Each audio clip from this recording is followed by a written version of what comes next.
नमस्कार। एनसीपी कांग्रेस शिवसेना के महाविकास अघाड़ी गठबंधन में जहां एक तरफ आपसी फूट की खबरें लगातार आ रही है, तो वहीं दूसरी तरफ पूर्व मुंबई पुलिस कमिश्नर परमबीर सिंह ने ईडी के सामने पेश होकर वसूली गैंग के सारे राज खोल दिए हैं।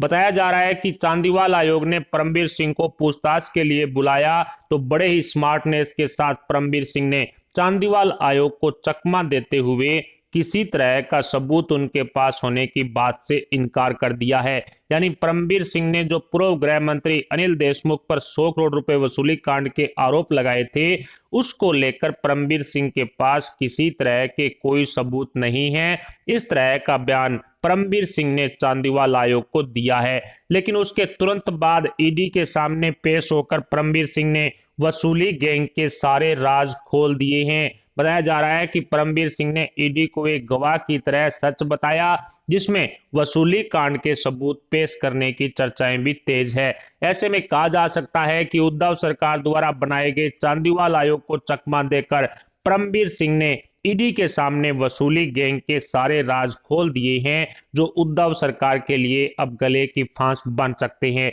ऐसे में अब अनिल देशमुख और उद्धव सरकार की मुश्किलें बढ़ती जा रही है। एक तरफ महाराष्ट्र की उद्धव सरकार में भ्रष्टाचार चरम सीमा पर है, तो दूसरी तरफ एनसीपी कांग्रेस शिवसेना तीनों पार्टियों के महाविकास अघाड़ी गठबंधन में भी कुछ ठीक नहीं चल रहा है। ममता बनर्जी और एनसीपी प्रमुख शरद पवार द्वारा बनाए जा रहे थर्ड फ्रंट को लेकर के अब शिवसेना पूरी तरह से फंसते हुए नजर आ रही है। एक तरफ कांग्रेस नेता राहुल बाबा और सोनिया माता है, जिन्हें खुश रखना उद्धव ठाकरे के लिए अत्यंत आवश्यक है, तो दूसरी तरफ एनसीपी प्रमुख शरद पवार है, जो थर्ड फ्रंट के मुखिया बनना चाहते हैं। ऐसे में अब शिवसेना किसके साथ जाए, ये एक बड़ा सवाल उद्धव ठाकरे को सताने लगा है। आनंद फानन में आदित्य ठाकरे और उखाड़ दिया वाले पत्रकार संजय राउत ने 30 नवंबर को ममता बनर्जी से थर्ड फ्रंट बनाने के मुद्दे पर मुंबई में मुलाकात की थी। लेकिन जैसे ये खबर कांग्रेस तक पहुंची, तो सोनिया माता ने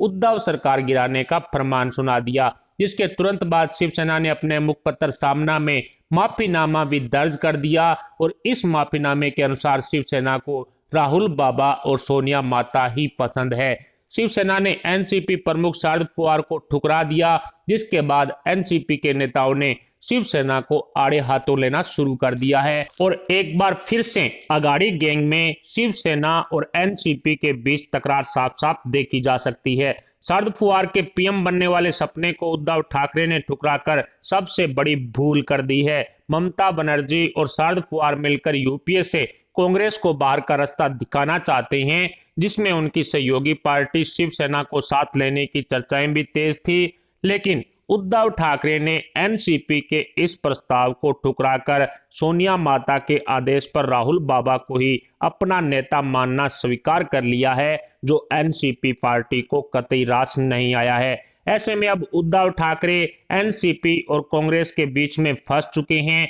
एक तरफ कांग्रेस थर्ड फ्रंट बनाने पर उद्धव ठाकरे को झटका देगी, तो दूसरी तरफ थर्ड फ्रंट में सहयोग नहीं करने पर एनसीपी प्रमुख शरद पवार उद्धव ठाकरे को झटका देंगे। शायद यही कारण रहा कि बीजेपी नेता नारायण राणे की तरफ से मार्च 2022 तक उद्धव सरकार गिरने वाली भविष्यवाणी की गई थी, जो सच साबित होती हुई साफ साफ दिखाई दे रही है। 2022 में बीएमसी चुनाव भी हैं और पहले भी शिवसेना और एनसीपी ने साथ चुनाव लड़ने का ऐलान किया था। लेकिन थर्ड फ्रंट को लेकर के शिवसेना और एनसीपी के नेताओं में तकरार बढ़ती है, तो फिर बीएमसी चुनाव में शिवसेना और एनसीपी का गठबंधन होना भी मुश्किल है। ऐसे में कांग्रेस के साथ पहले से ही शिवसेना जाने को तैयार नहीं है, या यूं कहें कि कांग्रेस ने पूर्व में ही शिवसेना और एनसीपी से अलग बीएमसी चुनाव का ऐलान कर दिया है। इनसे अलग होकर के बीएमसी चुनाव में कांग्रेस उतरेगी, ये बात पहले भी तय हो चुकी है। ऐसे में अब उद्धव ठाकरे और उनकी शिवसेना अकेले पड़ती हुई दिखाई दे रही है।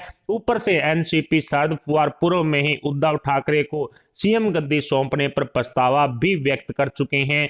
एनसीपी सुप्रीमो ने कहा था कि उद्धव ठाकरे को मुख्यमंत्री बना करके उन्होंने अपनी जिंदगी की सबसे बड़ी भूल कर दी। उसके बाद वसूली कांड का खुलासा हुआ, जिसमें शरद पवार के नजदीकी एनसीपी नेता अनिल देशमुख जेल की सलाखों के पीछे चले गए। एनसीपी पर भ्रष्टाचार के आरोप लगे, जिसकी वजह से एनसीपी पार्टी की साख को भी बहुत बड़ा झटका लगा और उद्धव ठाकरे इस पूरे घमासान में कुछ भी नहीं कर पाए। अब शरद पवार के सामने अनिल देशमुख को बचाना और एनसीपी पार्टी की साख को सुधारना दो बड़ी चुनौतियां हैं, जिसको लेकर के एनसीपी की तरफ से बड़ी हलचल भी महाविकास अघाड़ी गठबंधन में हो सकती है।